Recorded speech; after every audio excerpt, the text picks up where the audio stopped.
Hi everyone, आप सभी का फिर से एक नए वीडियो में स्वागत है। जैसा कि अभी हम नॉन हिंदी का सीरीज चला रहे हैं, इसमें अभी तक हमने आपको 10 पार्ट कंप्लीट करवा दिया है। आज हम लोग आपके लिए लेकर आए हैं 11वां पार्ट, जिसका नाम है कबीर के पद। कबीर के पद के लेखक खुद संत कबीर जी ही हैं।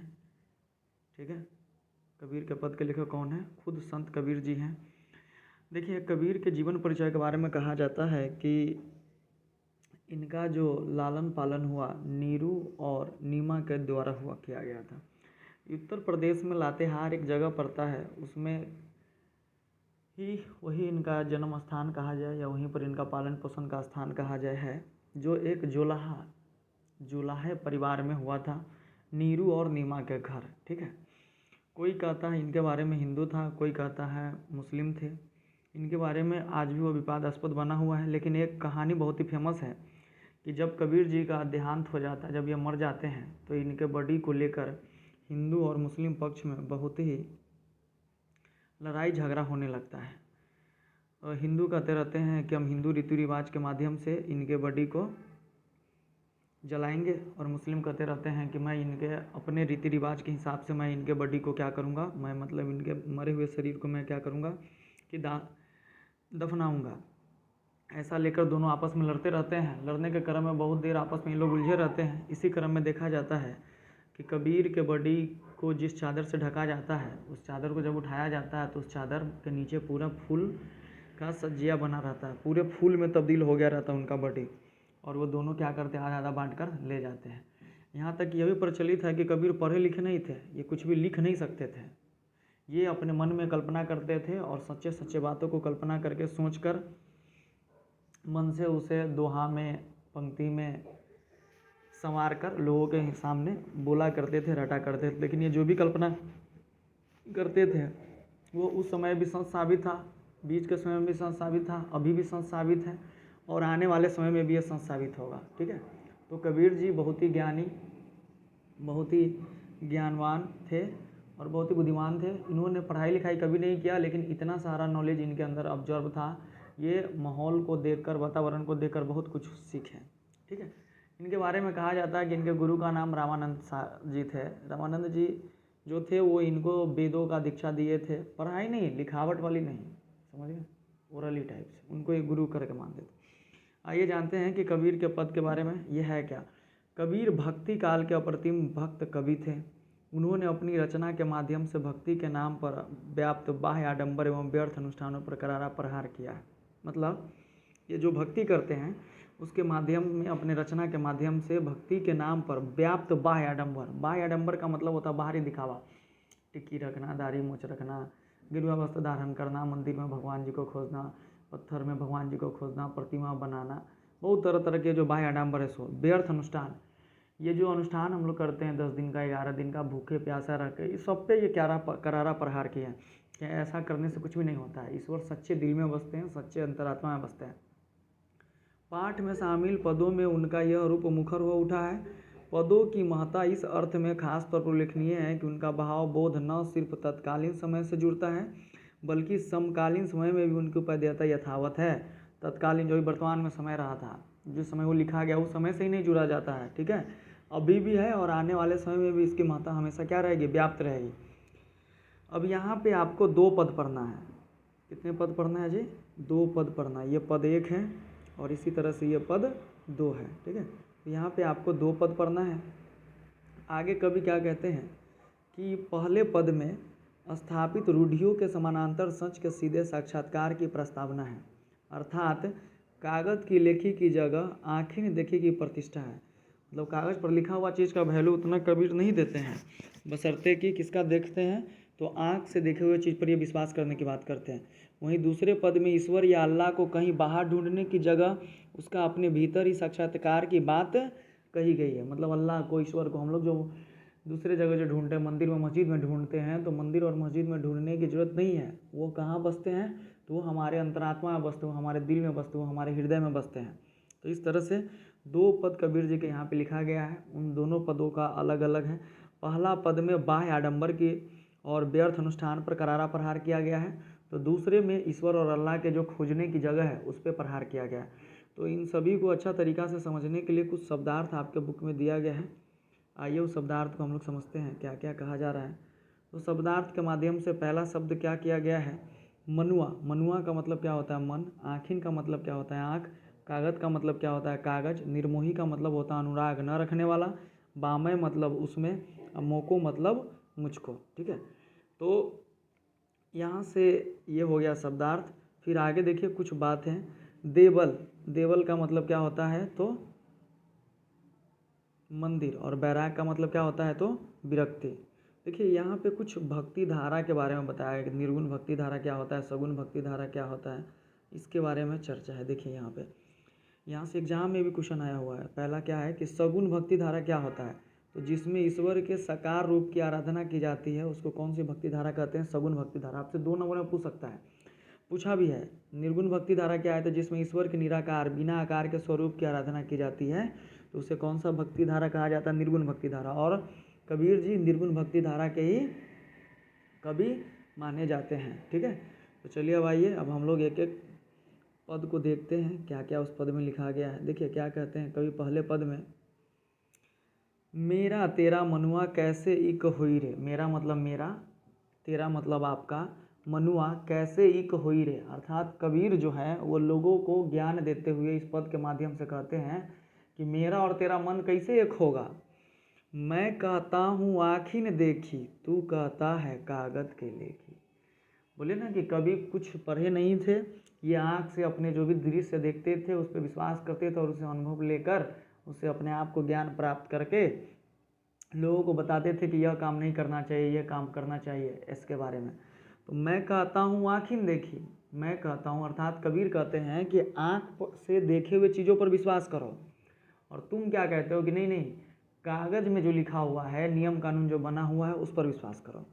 मैं कहता हूँ सुरझावन हारी, तू राखियो उलझाई रे।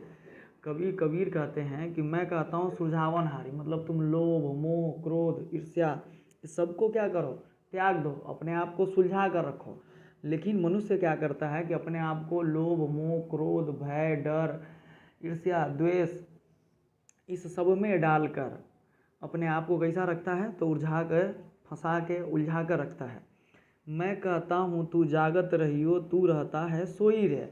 कबीर कहते हैं कि मेरा कहना है कि आप लोग हमेशा जागते रहें। जागते रहने का मतलब है कि अपने लक्ष्य के प्रति अपने कर्म के प्रति हमेशा लगे रहिए, उसको पाने की चेष्टा करते रहिए, मेहनत करते रहिए, हमेशा चौकन्ना रहिए। इसी को कवि कहते हैं कि मैं कहता हूँ जागत रहियो, तू रहता है सोई रे। अर्थात तुम कैसे हो, तो अपने लक्ष्य अपने जो एम है आपके लाइफ का उसको त्याग करके आप क्या करते हैं, दूसरे दुनिया में मगन रहते हैं, जो आपसे कोई काम का नहीं, अपने मेहनत को अपने परिश्रम को छोड़कर अपने भाग्य के भरोसे बैठे रहते हैं।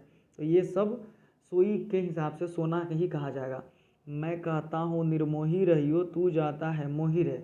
कभी कहते हैं कि किसी भी चीज़ पर लोभ नहीं करो, किसी भी चीज़ के कि वो मेरा ही हो जाए ऐसा नहीं सोचो, द्वेष न करो ईर्ष्या न करो, मतलब किसी से मोह मिजाल में ना फंसो। मैं कहता हूँ निर्मोही रहियो, तू जाता है मोही रे, मतलब आप इस सब में क्या हो जाते हैं, फंस जाते हैं। जुगुन जुगुन समझावत हारा, कहीं न मानत कोई रे। कबीर कहते हैं कि मैं तो जुगुन जुगुन हमेशा जगत जगत को क्या करता रहा, समझाता रहा कि ऐसे करो वैसे करो, ये अच्छा काम है, ये कर लो, ये चीज़ के प्रति अपनी आस्था को लगाओ, लेकिन कोई मेरी बात को मानने वाला तो नहीं है, इसीलिए सब अपना उलझा है। सतगुरु धारा निर्मल बाहे, बामय काया धोई रे। कहते हैं कि सतगुरु की जो धारा है, अच्छे वचनों की, सत्य संतों की जो जुबानी से जो ज्ञान की बात की जो धारा बह रही है वो निर्मल बह रही है। बामा काया धोई रे, उसमें जाके आप अपने मन को, अपने मन के मलिन को धो लीजिए, अपने आप को अच्छा साबित करिए, अपने आप को संतों के प्रति, ईश्वर के प्रति, अल्लाह के प्रति, परमात्मा के प्रति लगाव को लगाइए। कहत कबीर सुनो भाई साधो, तब ही वैसा होई रे। कबीर कहते हैं कि सुनो भाई साधु लोग, सुनो हमारे लोग, लेकिन तब भी वैसा होता ही है जैसा आप नहीं करना चाहिए वैसा ही आप कर रहे हैं। तो मतलब क्या है कि इसमें जो है सो बाह्य आडंबर को, पहली पद में बाह्य आडंबर के बारे में चर्चा किया गया है। कबीर समझा रहे हैं कि क्या क्या करना चाहिए और क्या क्या हमें नहीं करना चाहिए। तो ये पहला पद था। इसी तरह से अब हम लोग दूसरा पद को देखते हैं। मोको कहाँ ढूंढे बंदे, मैं तो तेरे पास में, ना मैं देवल ना मैं मस्जिद, ना काबे कैलाश में। कबीर कबीर जी कहते हैं कि ईश्वर को और अल्लाह को हम लोग जो मंदिर और मस्जिद में, काबा में, जो मक्का मदीना में जगह है, कैलाश पर्वत पर जो ढूंढते हैं, यहाँ ढूंढने की ज़रूरत नहीं है। मोको कहाँ ढूंढे बंदे, आप जो देवल में जाके, मस्जिद में जाके, काबा में जाके, कैलाश पर्वत पर जाकर जो ढूंढ रहे हैं ईश्वर को, अल्लाह को, वहाँ नहीं है कि ईश्वर। तो ईश्वर है कहाँ? तो कबीर जी कहते हैं मैं तो तेरे पास में, अर्थात ईश्वर आपके अंतरात्मा में है, आपके हृदय रूपी गुफा में है, आपके मन में है। ठीक है, ना तो कौनो क्रियाक्रम में, ना ही जोग बैराग में। देखिए कितना अच्छा लाइन लिख रहे हैं कबीर जी। कहते हैं कि ना तो कौनो क्रियाक्रम में और ना ही जोग बैराग में। अगर तुम्हें लगता है कि तुम उपवास रह के, बड़े बड़े लंबे तसीजा काट कर, अपने शरीर को कष्ट देकर तुम मुझे पाते हो, तो ऐसा नहीं है। नागी जोग बैराग में, अगर तुम जोगी बन जा रहे हो, गृहस्थ जीवन को छोड़कर अपने घर परिवार को त्याग कर जंगल में चले जाते हो, तो मैं वहाँ भी तुम्हें नहीं मिलने वाला हूँ। तो मैं कहाँ मिलूँगा? तो मैं तुम्हारे अंतरात्मा में मिलूँगा, मैं तुम्हारे सच्चे मन में मिलूँगा। खोजी होए तो तुरंत ही मिले हो, पल भर की तलाश में। अगर तुम मुझे खोजोगे तो मैं तुम्हें तुरंत मिलूँगा, बहुत ही जल्दी मिलूँगा, पल भर की तलाश में, रत्ती भर क्षण के तलाश में, क्षण भर के तलाश में मैं तुम्हारे पास हूँ, क्योंकि मैं तो तुम्हारे अंतरात्मा में वास करता हूँ, सच्ची भक्ति तुम्हारी हमसे है। इसीलिए कहे कबीर सुनो भाई साधु, सब सांसों की सांस में। सभी चीज़ क्या है? जब तक सांस है तभी तक है उसमें, इसीलिए सांसों की सांस में ये सब चीज़ है। ऐसा कबीर जी साधु लोगों से कह रहे हैं, जवान लोगों से कह रहे हैं, बूढ़ा लोगों से कह रहे हैं, पूरे मानव जाति से कह रहे हैं। इस तरह से देखिए कि पद दूसरा में कबीर दास ने क्या किए हैं, तो हमें जो ईश्वर के प्रति और अल्लाह के प्रति जो लगाव है उसके बारे में बताए हैं कि आप हमें मंदिर, मस्जिद, काबा में, कैलाश में ना खोजिए। मैं आपके नज़दीक में मिलूँगा, मैं आपके अंतरात्मा में मिलूँगा, मैं आपके सच्चे हृदय में वास करूँगा।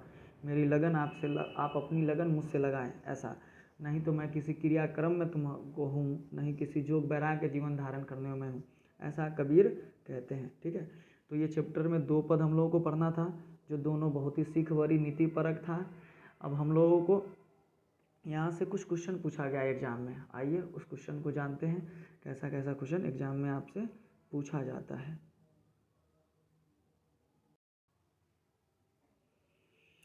देखिए, तो इस चैप्टर के कबीर के पद, जिसके लेखक हैं कबीर दास जी, उससे पहला क्वेश्चन है कि कबीर के पदों की महत्ता किस अर्थ में खास तौर पर उल्लेखनीय है कि उनका भाव बोध न सिर्फ तत्कालीन समय से जुड़ता है, बल्कि उनकी उपादेयता यथावत है, तो समकालीन समय में भी, यानी ये का ये ऑप्शन सही है। दूसरा क्वेश्चन पूछा हुआ है कि ईश्वर या अल्लाह को बाहर ढूंढने की जगह उसका अपने भीतर ही साक्षात्कार की बात किसने की है, तो कबीर दास ने की है। तीसरा ऑप्शन है, क्वेश्चन है कि मोको कहाँ ढूंढे बंदे मैं तो तेरे पास में, यह पंक्ति कहाँ से ली गई है, तो ये कबीर के पद से ली गई, यानी 3 का ही ऑप्शन सही है। 4 नंबर क्वेश्चन है कि जिसमें ईश्वर के निराकार स्वरूप की आराधना की जाती है उसे कहते हैं निर्गुण भक्ति धारा, और सगुण भक्ति धारा में जस्ट इसका उल्टा होता है। 5वां क्वेश्चन है कि कबीर के पहले पद में किन विचारों का खंडन किया गया है, तो कबीर के पहले में रूढ़िवादी विचारों का क्या किया गया है, खंडन किया गया है। इसी तरह से 6 नंबर क्वेश्चन है कि कबीर ने बाह्य आडंबर एवं व्यर्थ स्थानों पर क्या किया है, तो करहरा प्रहार किया है। ठीक है, 7वां क्वेश्चन है कि मोको कहाँ ढूंढे बंदे में मोको कहा गया है, किसको कहा गया है, तो मोको कहा गया है भगवान जी को। ठीक है, भगवान जी अपने लिए यूज कर रहे हैं। कबीर के पद के रचनाकार कौन है, तो कबीर के पद के रचनाकार है कबीर दास, यानी 8 के डी ऑप्शन सही है।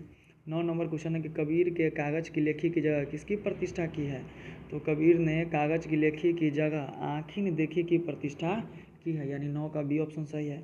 10 नंबर क्वेश्चन है मैं कहता हूँ आँखीन देखी, तू कहता कागज़ की लेखी, पंक्ति उद्धृत है, तो कबीर के पद से लिया गया है।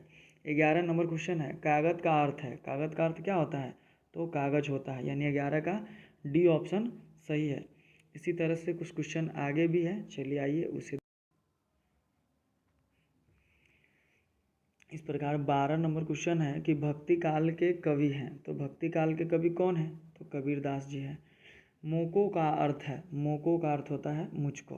14 नंबर क्वेश्चन है कि तेरा मेरा मनुआ कैसे एक होई रे, यह पंक्ति किस कविता की है, तो यह जो पंक्ति है कबीर के पद की है, 14 का डी ऑप्शन सही है। अब इस चैप्टर से कुछ लघुत्तरीय क्वेश्चन भी पूछे गए हैं। चलिए आइए उसको जानते हैं हम लोग, क्या क्या लघुत्तरीय क्वेश्चन पूछे गए हैं। तो लघुत्तरीय क्वेश्चन में पहला क्वेश्चन पूछा गया है कि सगुण भक्ति धारा और निर्गुण भक्ति धारा किसे कहते हैं। बोले ना कि ये क्वेश्चन पूछता है एग्जाम में, ये 2015 में पूछा गया और 2021 में भी पूछा गया। तो चलिए आइए एक का आंसर देखते हैं। सगुण भक्ति धारा और निर्गुण भक्ति धारा क्या होता है। तो सामान्यतः ईश्वर भक्ति के दो रूप माने गए हैं। पहला है सगुण भक्ति धारा और दूसरा है निर्गुण भक्ति धारा। सगुण भक्ति धारा में ईश्वर के साकार रूप की आराधना की जाती है, जबकि निर्गुण भक्ति धारा में ईश्वर के निराकार बिना आकार के स्वरूप की आराधना की जाती है। सगुण भक्ति धारा और निर्गुण भक्ति धारा हमें उम्मीद है कि आप समझ गए होंगे। इसी तरह से दूसरा लघुत्तरीय क्वेश्चन पूछा गया था कि कबीर के गुरु कौन हैं। तो कबीर के गुरु कौन हैं, तो कबीर के गुरु रामानंद जी हैं। देखिए कबीर भक्ति काल के अप्रतिम कवि है, इनके गुरु स्वामी रामानंद जी थे, यानी दो का आंसर सही है। तो कबीर भक्ति काल के अप्रतिम कवि हैं, इनके गुरु स्वामी रामानंद जी हैं। ठीक है। इसी तरह से तीसरा क्वेश्चन पूछा गया है, कबीर के अनुसार ईश्वर का निवास कहाँ है। तो कबीर के अनुसार ईश्वर का निवास मंदिर, मस्जिद, काबा, काशी, क्रियाक्रम अथवा योग वैराग में नहीं है। वह सच्चे हृदय में निवास करते हैं। वह सच्चे मनुष्य मन से तलाश करने पर क्षण भर में मिलते हैं। ईश्वर बाहर नहीं बसते, ईश्वर मनुष्य के अंतरात्मा में बसते हैं, सच्चे हृदय में बसते हैं। इसी तरह से 4 नंबर क्वेश्चन पूछा गया है कि कबीर किस काल के कवि थे, उन्होंने किस पर करारा प्रहार किया है। तो 4 नंबर क्वेश्चन का आंसर है कि कबीर भक्ति काल के अप्रतिम कवि थे। इन्होंने अपनी रचना के माध्यम से भक्ति के नाम पर व्याप्त बाह्य आडंबर एवं व्यर्थ अनुष्ठानों पर करारा प्रहार किया है। तो ये 4 लघुत्तरीय क्वेश्चन पूछा गया था आपके एग्जाम में। उस चारों क्वेश्चन को हम लोगों ने देख लिया। इसी तरह से एक द्विउत्तरीय क्वेश्चन भी है, आइए ध्यान से उसको देखते हैं कि निम्नलिखित पदांश का अर्थ लिखें। मोको कहाँ ढूंढे बंदे मैं तो तेरे पास में, ना मैं देवल ना मैं मस्जिद ना कावे कैलाश में, ना तो कोनो क्रियाक्रम में ना ही योग वैराग में, खोजी होए तो तुरत ही मिलहु पल भर की तलाश में, कहे कबीर सुनो भाई साधु सब सांसों की सांस में। तो देखिए इसका आंसर क्या होगा। तो देखिए द्विउत्तरीय क्वेश्चन है। द्विउत्तरीय क्वेश्चन का पहला का आंसर है कि प्रस्तुत पदांश कबीर के पद पाठ शीर्षक पाठ से उद्धृत है। इसके रचनाकार भक्ति काल के अप्रतिम कवि कबीर दास जी हैं। कबीर दास निराकार ब्रह्मा के बारे में कहते हैं कि तुम कहाँ ढूंढ रहे हो, परम ब्रह्मा न मंदिर में है न मस्जिद में है और न काबा और कैलाश में है, मैं तो तुम्हारे अंदर हूँ, संसार के कण कण में व्याप्त हूँ। पैराग्राफ चेंज करके इसका आंसर लिखना है, ईश्वर को कर्मकांड योग वैराग से भी नहीं प्राप्त किया जा सकता। ईश्वर तो सच्चे हृदय में निवास करता है। जो प्रेम पूर्वक एक क्षण की खोज में मिल सकता है, उसे संसार में नहीं बल्कि सच्चे हृदय में खोजने की आवश्यकता है। ईश्वर प्रेम के प्रति मूर्ति है। ये द्विउत्तरीय एक का आंसर था। इसी तरह से दूसरा क्वेश्चन है कि मैं कहता हूँ निर्मोही रहियो तू जाता है मोही रे। तो देखिए ये 2 नंबर क्वेश्चन, मैं कहता हूँ निर्मोही रहियो तू जाता है मोही रे। तो इसका आंसर देखिए क्या है। प्रस्तुत पंक्ति कबीर के पद से ली गई। इसके रचनाकार भक्ति काल के अप्रतिम कवि कबीर दास हैं। पैराग्राफ चेंज करके प्रस्तुत पंक्ति के माध्यम से कवि लोगों को मोह माया के विविध रूप जैसे अर्थ काम लोभ इत्यादि से अलग रहने की सलाह देते हैं। वे कहते हैं कि सांसारिक मोह माया से ऊपर उठकर निर्मोही बनो, क्योंकि मोह माया साधना का सबसे बड़ा क्या है, तो बाधक है। ठीक है। तो ये दूसरा प्रश्न का आंसर था। इसी तरह से इस चैप्टर से व्याख्यात्मक प्रश्न भी आपके एग्जाम में पूछा गया हुआ 2015 के एनुअल में। आइए उसको हम लोग देखते हैं। कहता है क्या क्वेश्चन कि निम्नांकित दोहे को पढ़कर दिए गए प्रश्नों के उत्तर दें। पहला यह पंक्ति क्या है, पद क्या है, तो मोको कहाँ ढूंढे बंदे मैं तो तेरे पास में, ना मैं देवल ना मैं मस्जिद ना काबे कैलाश में। तो अब इस पर पहला क्वेश्चन पूछा गया है कि प्रस्तुत दोहा किस पाठ से उद्धृत है। तो इसका आंसर होगा एक का प्रस्तुत दोहा कबीर के पद पाठ से उद्धृत है। दूसरा है इस दोहे के रचनाकार कौन है। तो इस दोहे के रचनाकार कबीर दास जी हैं। तीसरा क्वेश्चन है दोहे का भावार्थ अपने शब्दों में लिखे। तो देखिए इसका है कबीर दास निराकार निर्गुण ब्रह्म ईश्वर के बारे में बतलाते हैं। ईश्वर न तो मंदिर में है न मस्जिद में है। ईश्वर को कर्मकांड योग वैराग से भी नहीं पाया जा सकता। ईश्वर तो सच्चे हृदय में निवास करते हैं और वह प्रेम पूर्वक एक क्षण की खोज में मिल सकते हैं।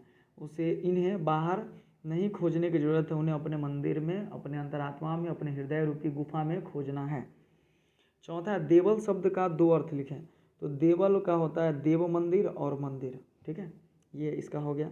तो इस तरह से हम लोगों ने देखा क्या चीज़, तो कबीर के पद, कबीर के पद जिसके लेखक कौन थे, कबीरदास थे। कौन थे, तो कबीरदास थे। मैं आशा करता हूँ कि आप लोग को यह चैप्टर पूरी अच्छी तरीक़ा से समझ में आ गया होगा और सारे क्वेश्चन को भी आप लोगों ने कर लिया है। और इसी तरह से हमारे चैनल पर बने रहें। लेकिन आप लोग एक चीज़ पर ध्यान नहीं दे रहे हैं, इस पर ज़रूर ध्यान दीजिए।